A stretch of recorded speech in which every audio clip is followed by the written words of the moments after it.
Hi Adventure Queens, I'm Nadia and I'm going to be talking to you today about summiting Mount Kilimanjaro. So for those of you that don't know, Kilimanjaro is in Tanzania, in East Africa, and is actually a dormant volcano, which gives it quite a distinctive crater shape. It's 5,895 metres high, which makes it the highest standing mountain in the world, and is also Africa's highest peak, which makes it one of the famous seven summits. It's completely non-technical, so you don't actually need any special skills. I certainly don't have any. You just need a bit of determination or stubbornness, and ideally both. It's effectively a very long walk at altitude. So the reason I wanted to make this video is I know when I started planning my trip, I found there were to be lots of information online, some of it useful, some of it less useful, and I found it really quite hard to know which bits to take seriously and which bits to effectively cast aside. So I thought I'd just share a little bit about what I learned. I'm not an expert, I'm not super fit, I'm not a professional adventurer. I just thought it'd be pretty cool to do Kilimanjaro. I've always been interested in Africa and I really like walking. So the aim of this video is just to give you an overview, and then if you have any questions, just put them as a comment on the video or raise them when I do the Facebook Live event, which is taking place on Monday, the 1st of June in the evening. So I'm going to split this video into 4 main sections.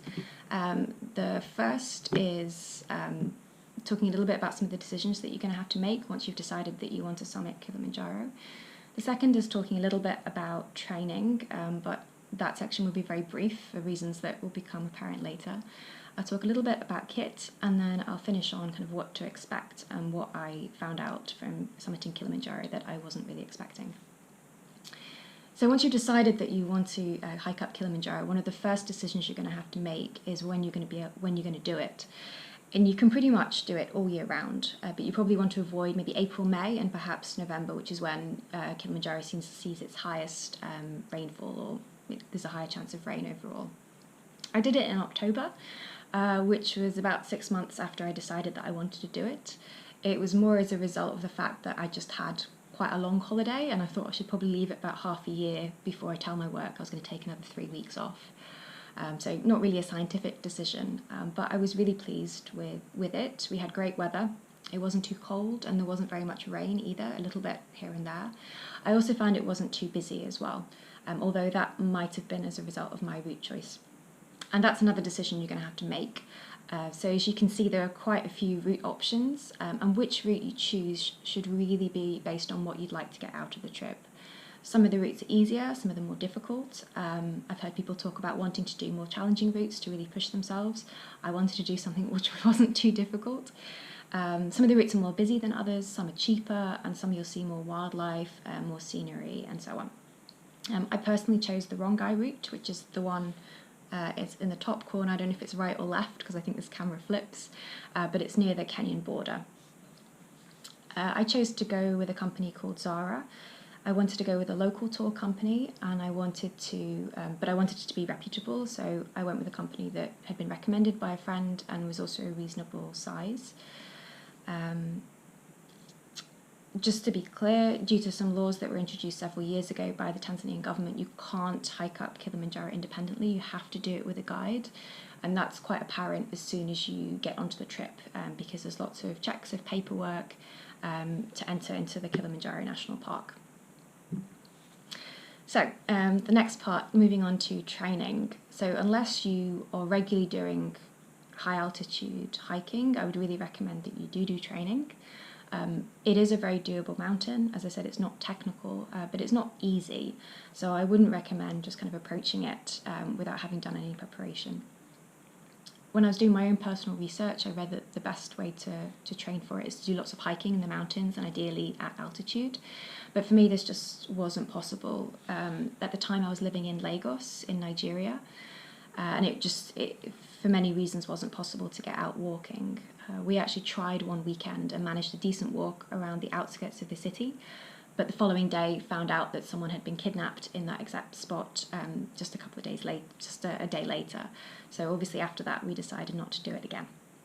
So my training was mainly gym-based. I was doing strength training in the gym, but also my favourite part, or rather least favourite part, running up and down the stairs in my apartment block. And given it was about 35 degrees at the time and incredibly humid, and there was no air conditioning in the stairs, it wasn't very pleasant, but I guess you have to kind of make do with what you can. So moving on to part 3, kit. I'm not going to spend too long talking about kit now because I know this is something that's probably going to come up in Q&A. It seems to be everyone's favourite topic.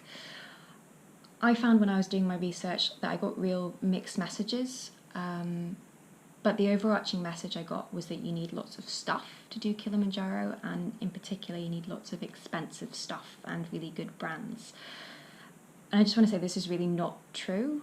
You don't need to throw away all your cheap gear and upgrade it to expensive brands. And you certainly don't need to buy antibacterial, high-wicking, super pants that cost an arm and a leg, unless you really want to, of course. Kilimanjaro as a whole isn't a cheap trip. You have to pay quite a lot because you're paying for guides, you're paying for porters, etc., and you're paying for the park registration fees. So you don't need to spend a crazy amount of money buying extra stuff, especially if it's stuff you're not going to use again in the future. But if you are going to invest in some high quality kit, then make sure it's the most important things. So for example, good walking boots that have good ankle support, and also things that will keep you warm and dry. So you might want to invest in a down product which will keep you warm in the cold evenings and on summit night. So the final section is what to expect. So funnily enough, before I did the trip, I wasn't really expecting to enjoy it very much. I'd done a lot of research before, and most of the things that I'd read about had been about how horrifically difficult it was, how painful it was. I'd read a lot about the blisters that people had got. I'd read a lot about some of the horrible toilet stories from people, and also stories about severe altitude sickness and also deaths as well, which does happen on Kilimanjaro, unfortunately. So I kind of went into the trip thinking that my overall aim is to, of course, get to the top, but also ideally not vomit and not cry, or at least kind of cry in a subtle way. But I can proudly say I did neither. And I was actually really pleasantly surprised by how beautiful the route was as well. So as we were walking, we saw quite a variety of different types of scenery, different plants, different types of wildlife, and of course lots of amazing sunsets and sunrises and views over surrounding mountains as well into Kenya. I think one of the other things that I was really concerned about before my trip was food. It's really important to me that I get enough food and I get good food. I don't eat meat as well, so I was slightly concerned about making sure I get enough protein and enough varied food as well. And I get kind of a little bit anxious if I don't know that I'm going to get enough food. So I took lots of snacks with me. I made up little trail mix bags, both sweet and savoury. But I found I didn't actually need most of them until summit night, because actually the tour company I went with gave us 3 hot meals a day, including soups and vegetarian friendly meals, which was really great. And I absolutely didn't go hungry, and if anything, I probably put on a bit of weight over the trip.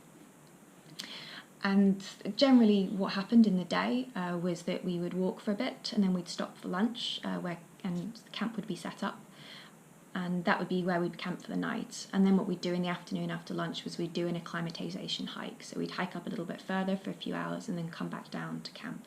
And what that meant was that we were always sleeping lower than the highest point that we'd hike to. So they always say sleep low, climb high.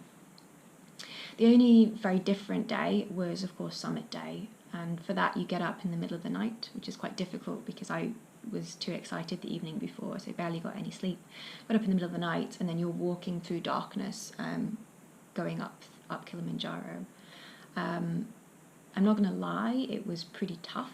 I found myself feeling quite sick throughout kind of the first few hours, actually quite a lot of the hours when we were going up. But what I found helped me quite a lot was stopping, going very, very slowly, and then stopping, having a sip of water and having a biscuit, and then just keeping on going. And I kind of did that for the majority of the trip up. Actually, at one point for quite a while, actually, I thought I wasn't going to make it to the top, but my aim was to get to Gilman's Point, which is kind of when you get to the tip of the crater, so before you go right up to Uhuru Peak, which is the highest point of Kilimanjaro. So my aim was really to get to Gilman's Peak at that point. You still get a certificate if you make it there, so I thought at least that would be an achievement in itself. But actually, as I was going up and the sun was rising, by the time I got to Gilman's Peak, I was pretty energized, and my guide didn't even let me stop for a second, and we just kept going through. So you can see that this is a picture from the trip, and I look incredibly happy there. I didn't look that happy throughout most of the trip, but here I was told I was just 15 minutes from the top. There were some really incredible views when we were going up. There was this glacier. I'd never seen anything like that in my life. And then, of course, when you get to the top, you've got this incredible sense of achievement. And somehow, after we got to the top and started coming down, I was ravenous. So I stuffed my face full of all these snacks that I'd been hoarding throughout the trip. And then I got this kind of second wind and was basically kind of practically skipping down the mountain towards the end. It did take a couple of days to get down. Obviously, it's much faster than going up. But yeah, as we were heading down, I had this real focus on chips, and I was really fantasizing about chips. And I thought, okay, and I get this actually a lot on my walks. It's not unique to Kilimanjaro. I was thinking, right, okay, we're going to get down, and then we'll have the night in the hotel, and the next day we're going to go to town and pick some chips. But actually, when we got to the bottom, our porters had already got there before us, and they'd set up this amazing feast, which was filled with bananas, fresh fruit, and a massive plate of chips and an omelette for me. So that just kind of made it for me. So I think that covers the main things that I wanted to say. I thoroughly enjoyed Kilimanjaro, even though it was definitely difficult in parts. It wasn't the most difficult thing I've ever done. But I hope that for those of you that are considering doing it, that you found this useful, and I look forward to answering your questions that you have on Monday. Thanks.